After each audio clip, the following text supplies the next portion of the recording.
The Internet in the year 2009. We send emails, make calls over the Internet, and discuss topics we take an interest in. Even our banking is going virtual. But what we take for granted today was only a vague idea 50 years ago. In order to understand how we got this far, let's go back to 1957, when everything began. Before 1957, computers only worked on one task at a time. This is called batch processing. Of course, this was quite ineffective. With computers getting bigger and bigger, they had to be stored in special cooled rooms. But then the developers couldn't work directly on the computers anymore. Specialists had to be called in to connect them. Programming at that time meant a lot of manual work, and the indirect connection to the computers led to a lot of bugs, wasting time and fraying the developers' nerves. The year 1957 marked a big change.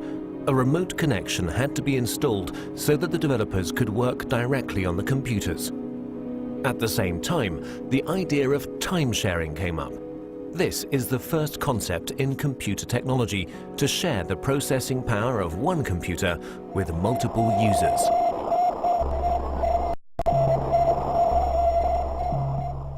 On October the 4th in 1957, during the Cold War, the first unmanned satellite Sputnik 1 was sent into orbit by the Soviet Union.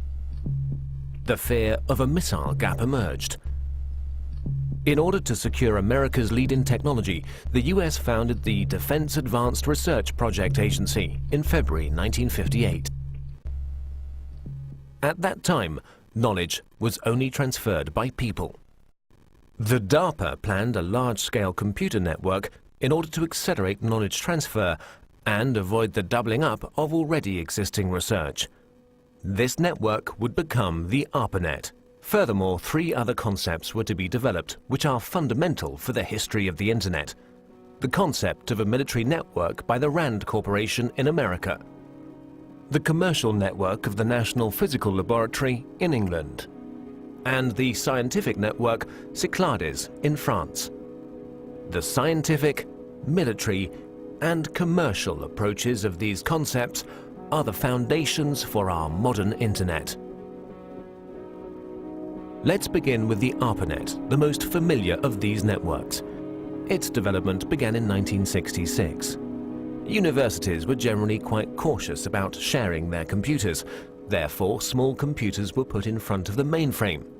This computer, the interface message processor, took over control of the network activities, while the mainframe was only in charge of the initialization of programs and data files. At the same time, the IMP also served as interface for the mainframe. Since only the IMPs were interconnected in a network, this was also called IMP subnet. For the first connections between the computers, the Network Working Group developed the Network Control Protocol. Later on, the NCP was replaced by the more efficient Transmission Control Protocol. The specific feature of the TCP is the verification of the file transfer. Let's take a short detour to England. Since the NPL network was designed on a commercial basis, a lot of users and file transfer were expected. In order to avoid congestion of the lines, the sent files were divided into smaller packets, which were put together again at the receiver. Packet switching was born.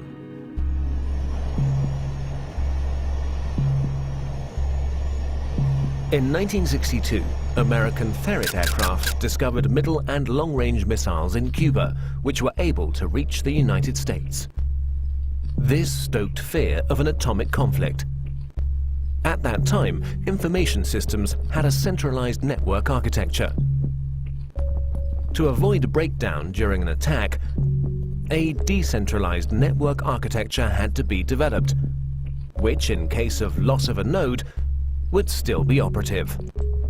Communication still used to work through radio waves. That would have caused problems in case of an atomic attack. The ionosphere would be affected and the long-wave radio waves wouldn't work anymore. Therefore, they had to use direct waves, which, however, don't have a long range. A better solution was the model of a distributed network. Thus, long distances could be covered with a minimum of interference. Another milestone followed with the development of the French network Cyclades. Since Cyclades had a far smaller budget than ARPANET, and thus also fewer nodes, the focus was laid on the communication with other networks. In this way, the term Internet was born. Moreover, Cyclades' concept went further than ARPA's and the MPL's. During communication between sender and receiver, the computers were not to intervene anymore, but simply serve as a transfer node. Cyclades' protocol went through all machines using a physical layer that was implemented into the hardware, providing a direct connection with the receiver, an end-to-end structure. Inspired by the Cyclades network and driven by the incompatibility between the networks, their connection gained in importance everywhere. The phone companies developed the X.25 protocol, which enabled communication through their servers, in exchange for a monthly basic charge, of course. DARPA's transmission control protocol was to connect the computers through gateways.